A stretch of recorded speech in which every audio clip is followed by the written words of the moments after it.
peace having that money set aside for those things. Thank you, Hunter and Mariah, for sharing your story. There is a significant difference in a life that is trying to live wisely when it comes to finances, especially in a culture that is so deeply unwise. Okay, so I had wanted to show you guys this picture. Today's my birthday, and it's also Brother Dawson Cook's birthday, who was turning 105 today. But he passed away yesterday morning. And I just want y'all to know about Brother Dawson. It is one of the great joys of this job is getting to know people like Dawson Cook. He was a World War II veteran. During COVID, I talked to him regularly. And he was such an encouragement because, I don't know, leading through COVID was a lot of anxiety, right? And he was constantly saying, Jonathan, we're going to get through this. We're going to be better for having gone through this. He worked at AP&L for decades, and he did work to the glory of God. He loved his wife, Hazel, so much. They were married for decades, and he's been without her for quite some time until yesterday morning. And I just want you to know that's what a good life looks like. Brother Dawson, may you rest in peace and rise in glory. So, a couple of weeks ago, I was driving our kids around for basketball practice. And Joel, our 9-year-old, said, Dad, you know what I want to be when I grow up? And I was like, what? And he said, rich. And I was like, well, buddy, doing what I do, I can tell you I have been around a lot of rich people. And a lot of rich people I know are miserable. And I mean that. Not that it's inherently evil to be rich. It just depends on what kind of character and person and heart you have. And I said, I hope that you're rich where it counts. In friendship, in family, in community, in, like meaning and purpose and joy. And he said, sure. But if I'm rich, I can buy Razorback tickets. And I was like, that's sometimes why those rich people are miserable, buddy. Okay, so revisiting last week, I got to tell you, I loved what we did last week. It has been way less anxiety on me than I think it has been on you. I have had so many people tell me, this is stressing me out. Kimberly Jones on Tuesday, she couldn't do it 2 days, brought the envelopes back and said, these $11 are the most pressure I've ever had. Take your money back. So if you're looking forward to getting that off your chest and out of your pocket, you can put those baskets there, and it'll go to a very good charity to feed 5 hungry children.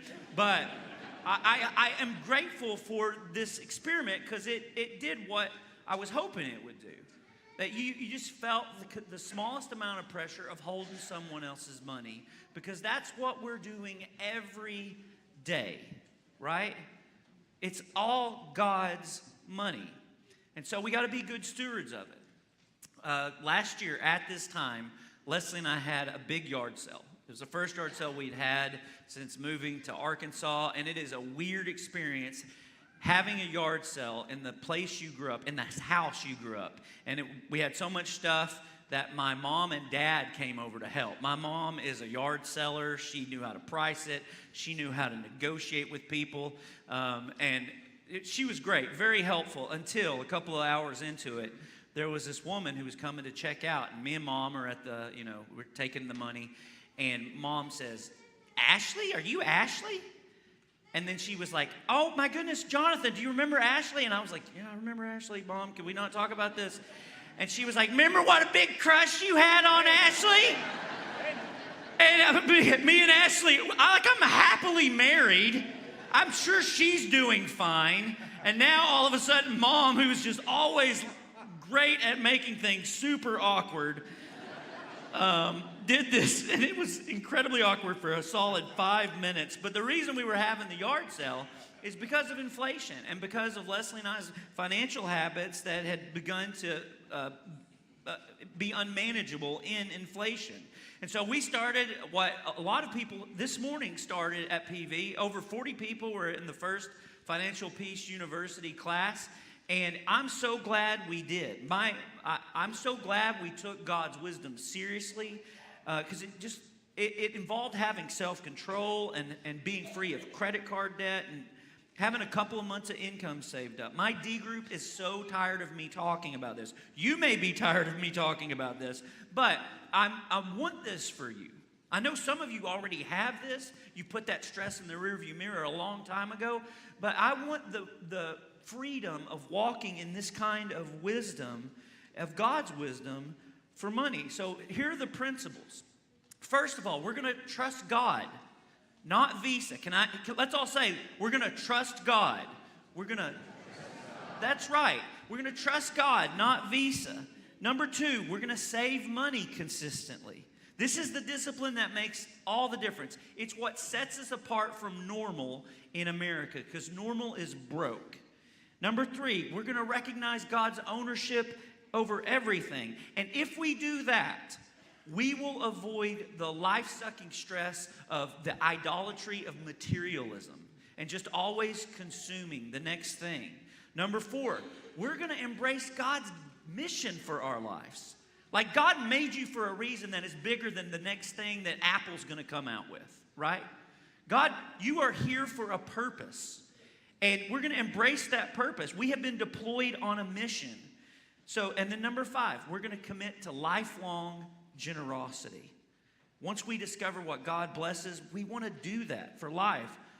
Now, you may be thinking, okay, I already knew all that, but what's hard is to figure out how to do that practically. So that's what we're going to talk about today. For everybody who's not going through Financial Peace, their program is basically 7 baby steps. And I just want to go over the first 3 and get you some hope and imagination. So the baby step number 1, and this is the hardest for a lot of people, is to save up $1,000 emergency fund. Like what Hunter and Mariah were just talking about, when the AC goes out, or when the refrigerator breaks, or when the check engine light comes on, you have an emergency fund. Start an emergency fund, $1,000, and when you get that in place, your stress will drop. Step number 2, baby step 2, is paying off all non-mortgage debt using a debt snowball, and that looks like this. Let's say you have 3 or 4 different credit cards or car payments or whatever. You attack the smallest one first until it's paid off. You pay just the minimum. Thank you. Church is like spell check for me. Yeah. So you pay just the minimum, and then you pay as much as you can to the smallest one till you get it paid off, and then you go to the next smallest one. And then you do that over and over again until you get it paid off and you don't have any more consumer debt. Step 3, you save up 3 to 6 months of your income for a financial hardship that you go through. Can you imagine the amount of peace the average American would enjoy if they had 3 to 6 months of living expenses saved up? So let's say you get laid off or you go through a crazy medical expense thing. You won't have to worry about, can I pay the mortgage for the next couple of months? 76% of Americans cannot imagine that because they have not saved up anything. They're living paycheck to paycheck, according to CNN Money. So let me ask you a question. Who do you think the smartest country in the world is? Come on. Japan, okay. I was expecting Americans. All right, yeah, you may be right. Yeah, when Americans are asked who the smartest in the world are, we consistently say, any guesses? America, right? Like, not because we are, but because we are number one in one thing, confidence. Seriously, we are number one in confidence. We're not number one in math or economics, but we are the most confident country in the world. But according to the Wall Street Journal, we are behind on this, on wisdom with finances. So let me show you what that looks like across the world. People in Ireland, on average, save 19.3% of their income. People who live in France save 16% of their annual income. Spain, 13%. And the average in America is that 85% of Americans have less than $10,000 in savings. 35% have less than $1,000. They do not have that emergency fund. And 34% have zero, which means 69% of people in America have less than $1,000 saved up for themselves for any amount of like hard times that come. And here's the point of today's sermon. That's not wise, because hard times always come. And if you're hearing this today and you're thinking about saving, and you think that's impossible, I can't do that. Let me just say, in all love, you may be lying to yourself, because I think anyone can do this. All right, I want to invite you to turn in your Bibles to Genesis chapter 41. We're going to look at a story in the Old Testament that's not about money, but it is about wisdom, and it's about these principles put into play and how it changed and saved the world. So Genesis is the first book in the Bible. It is a book about wisdom.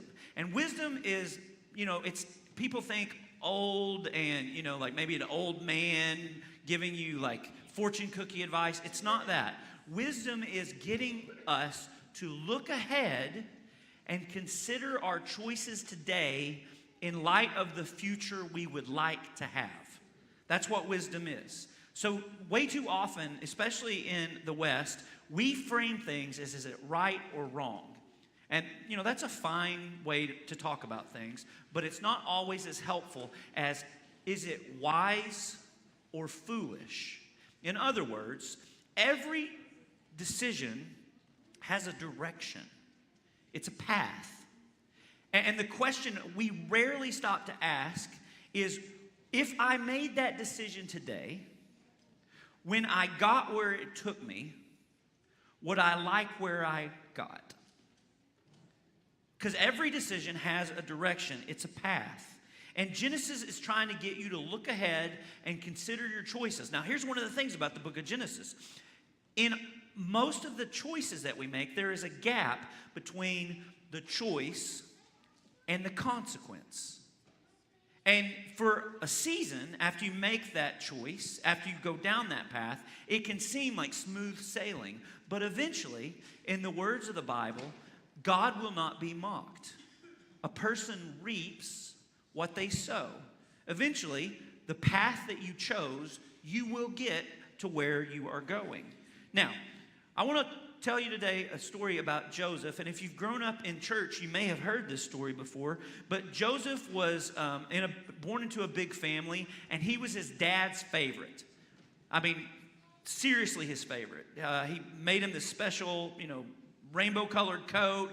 You may have heard that story in the Bible before, or maybe you saw the Broadway musical about it. But he made him this coat, and his brothers had an intense case of sibling rivalry. So much so that they decided the best course of action was to get rid of Joseph. They didn't want to kill him. I mean, he's family. So they just sold him into slavery. But they wanted his dad to know that he was dead. So they took that coat and they dipped it in animal's blood, and they took it back to his dad and told him he was attacked by a wild animal. Meanwhile, Joseph is carted off to be a slave in Egypt. And while he's in Egypt, he's trying to live wisely. He's trying to live rightly. But he's falsely accused of something. And because that person was in a position of power, he was thrown into prison. Like a life sentence to just rot away and die in prison. But God had given Joseph the gift of being able to interpret dreams. And there were these two men in prison with him who had these two very strange dreams. And Joseph interpreted them correctly.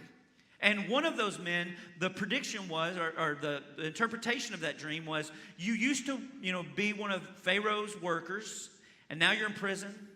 But Pharaoh is going to reinstate you. He's going to release you from prison. He's going to pardon you, and he's going to reinstate you.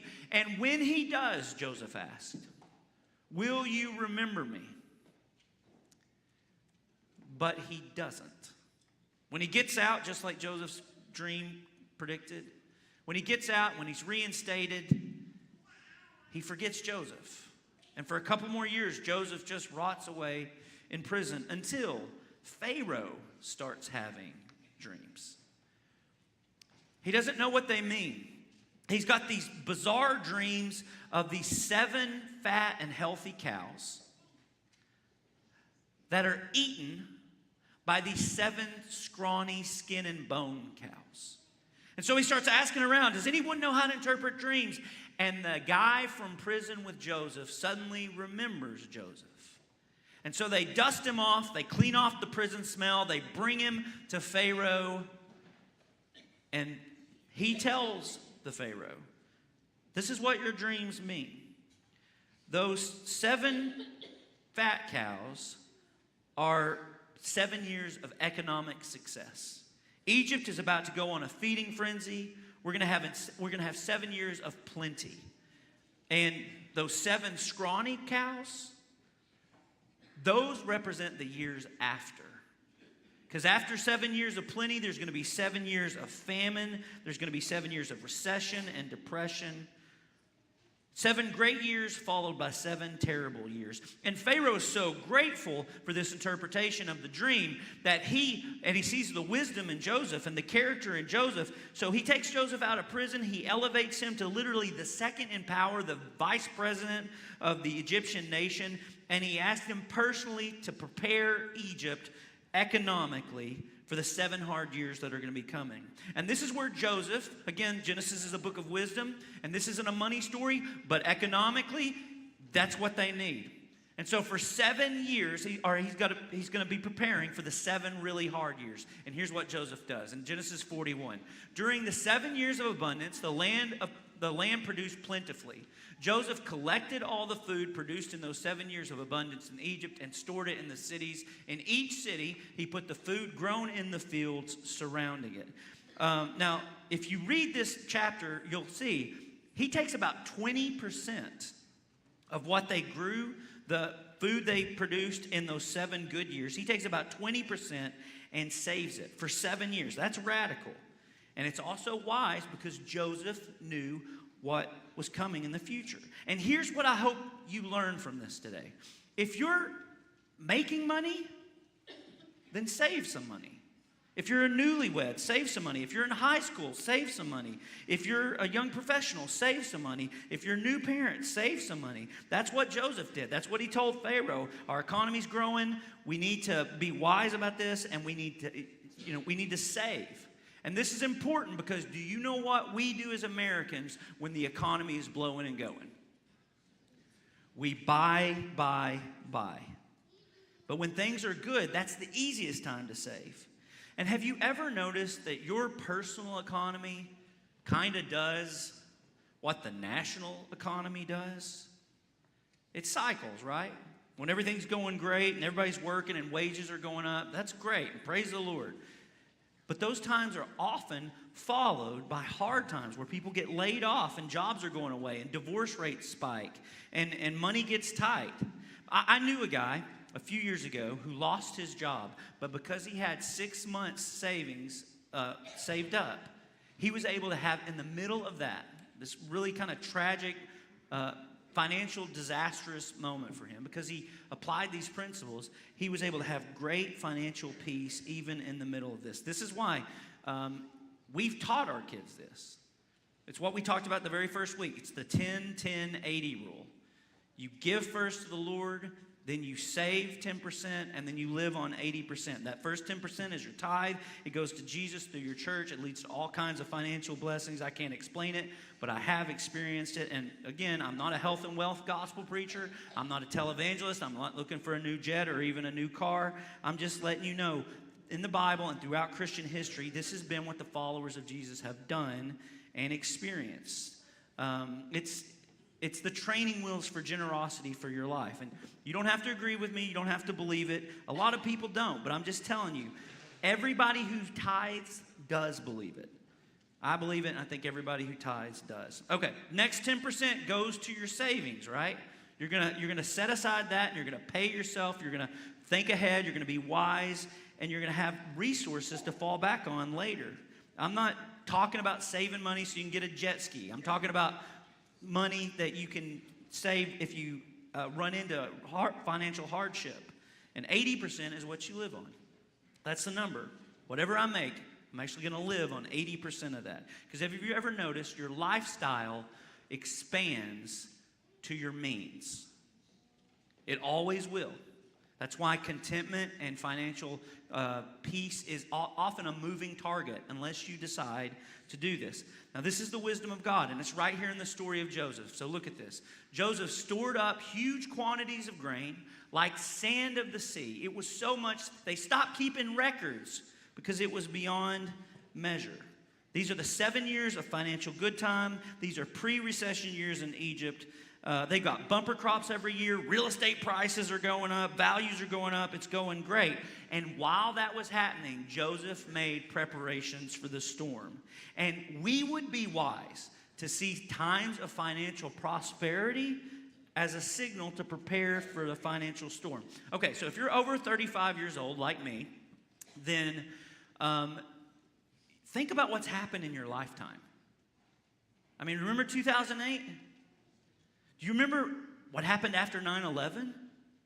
Stock markets crashed, unemployment rose, times were tough. Because times of prosperity and times of economic hardship, it goes in cycles. And instead of using times of prosperity to buy and charge and finance and spend and save, use it to save. There's a verse in the Good News translation of the Bible, and parents, you might not like your kids hearing this translation, but it's pretty blunt. Here it is. It's a proverb, and it's one of the principles Joseph, I think, is using. Here it is. Stupid people spend their money as fast as they get it. I like that. And it's saying, don't do that. Be wise. If times are good for you, there ought to be a time when you, like Joseph, are saving and acting wisely and lowering your debts and getting your financial house in order. Okay. Did you know that 78% of us are going to experience a financial crisis in the next 10 years? Said another way, statistically speaking, look down your row, and 8 out of 10 of us are going to have a really hard thing happen to us in the next decade, statistically speaking. Sudden unemployment, catastrophic medical expenses, divorce, death. It can be devastating. So, since that storm tends to come, let's prepare for it. Now, here's what Joseph did. The 7 years of abundance in Egypt came to an end, like they always do. And the 7 years of famine began, just as Joseph had said. There was famine in all the other lands, but look at this. But in the one place that had wisdom, the whole land of Egypt, there was food. There was famine in Israel and Persia and Babylon and everywhere. And Pharaoh told the Egyptians, now that they need it, go do what Pharaoh or Joseph tells you to do. And so Joseph opened his storehouses and sold grain to the Egyptians. And then all the other countries started coming to Egypt as well, because the famine was severe in all the world. Now, there are a couple principles I want you to see here. The first is, when you're making money, save money. And the second one is, and this sounds odd, but I've been around long enough to know some of us need to hear it. When you need the money, use it. It's hard sometimes if you're in saving mode to be able to switch to like, oh no, this is the emergency I am prepared for. But the whole principle, the whole sermon can be summed up like this. Wise people have learned to say no to unimportant things now, so they can say yes to important things later. In the book of Proverbs, which Proverbs is written as a training manual for kids, for parents to sit down with their kid, a father with a son, a mother with a daughter, and teach them wisdom to look ahead and consider their life and the direction of their life. And I don't know about you, but my mom used to read this proverb to me all the time, which probably tells you a little bit about my childhood. Go to the ant, you sluggard. That's how go to the ant, you sluggard. Consider its ways and be wise. It has no commander, no overseer or ruler. It stores its provision in summer and gathers its food at harvest. How long will you lie there, you sluggard? Remember, this is a parent talking to the kid. When will you get up from your sleep? Because a little sleep, a little slumber, a little folding of the hands to rest, and poverty will come on you like thief, and scarcity like an armed man. This is a dad talking to his son, a mom talking to her daughter, and I picture it like, son, I can't help but notice that you sleep till noon every day, and then you play Xbox as soon as you wake up. That ain't gonna work. Go to the ant, you sluggard. And what he's doing, because you know this about ants. Do you know what ants do? Without any commander, without any chief, ants, they prepare in the summer for winter, which raises a question that's more profound than you think. How often does winter come? Every year. Every year. And so you prepare in the summer for the winter. Prepare in the up times for the down times. Now, if this plan works for ants, and that's the point here, it's a dad telling his son, go look at ants. This works. This is how the universe works. If this plan works for ants, how much more will the blessing of God flow on his sons and daughters who use this plan, and he blesses on top of that? Joseph teaches us a lot of stuff. Number one, saving money is absolutely necessary because storms are going to come, and you have no control over that. There is stuff outside of my control, outside of your control, that will happen to us in life. The only thing we have control over is whether we'll be prepared or not. Because saving money is a decision. When Pharaoh heard the news, he had a decision to make. When he gave Joseph that responsibility, Joseph had a decision to make. And you and I have a decision to make. The book of Proverbs says, in the house of the wise, the people who are always looking ahead, in the house of the wise, there are stored up rooms of grain and oil. This is not hoarding. This is just saving responsibly, knowing a day is going to come where they're going to need this. So here's really practical stuff. If you're in a pinch, like Leslie and I were 14 months ago, get that $1,000 emergency savings. If you're a parent with kids, then use it as a time of family discipleship. This is going to sound ridiculous, but eat bologna sandwiches for a month if you have to. Pray about it together so your kids hold you accountable. Make it a family goal. Because did you notice in the end of this story, you know who comes back because they have to for grain? His brothers. His wisdom with finances ultimately led to family reconciliation and healing, which is the opposite of what happens often without that wisdom in finances. Okay, I don't normally preach sermons like this. If you're a guest here, it's normally different. And the way it's different is that we talk a lot about Jesus around here.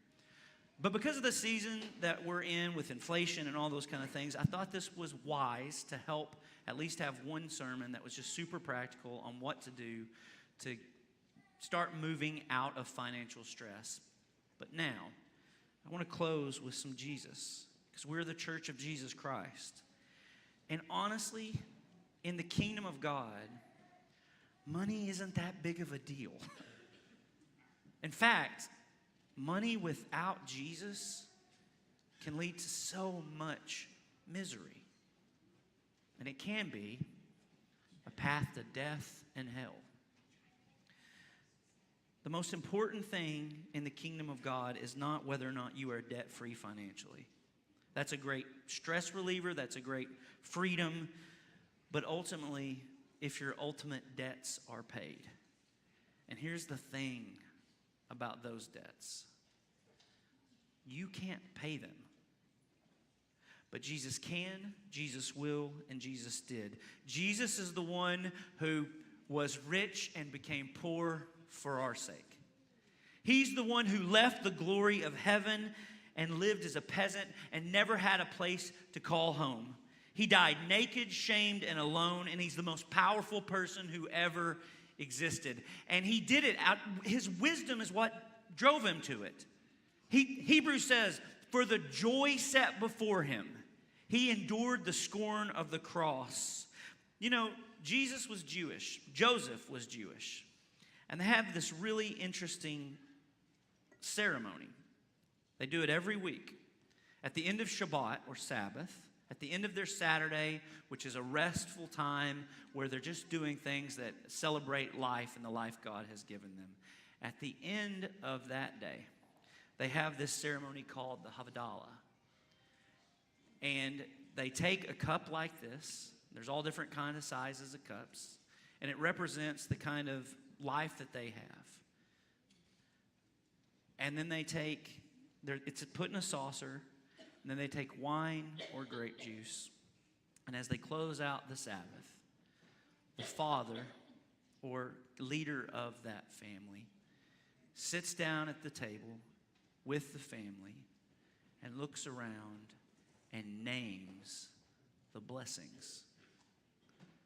I'm grateful for you, my blessing.